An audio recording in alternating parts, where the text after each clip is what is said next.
जदीद dot store Pakistan भर में ऑर्गेनिक जैतून के पत्तों की चाय का सबसे बड़ा सप्लायर है।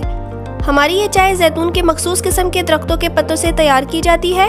इस 100% खालिस प्रोडक्ट में किसी किस्म की ब्लेंडिंग नहीं होती। इसमें एंटीऑक्सीडेंट्स बशमूल पॉलीफिनल्स और फ्लेवोनॉइड्स का खजाना है, जो जिस्म में फ्री रेडिकल्स को गैर मौसर बनाने में अहम किरदार अदा करते हैं। ये चाय जिस्म के मुदाफ़ियाती निज़ाम को सेहतमंद रखने में मदद करती है। जैतून के पत्तों की चाय में ऐसे मुरक्कबात होते हैं जो सेहत के कई मामलात को बेहतर बनाने की खसूसियत रखते हैं। इसका इस्तेमाल वज़न कम करने में दिलचस्पी रखने वाले अफराद में बहुत मकबूल है। ये उन अफराद के लिए भी फ़ायदेमंद है जो जोड़ों की सेहत और अमूमी सोजिश के बारे में तशवीश रखते हों। इसको बनाने का तरीका बहुत ही आसान है। 1.5 कप पानी में 1 छोटा चमचा ऑर्गेनिक जैतून के पत्तों की चाय डालकर 5 मिनट के लिए उबाल लें। आग बुझाने के 2-3 मिनट के बाद प्याली में छान लें।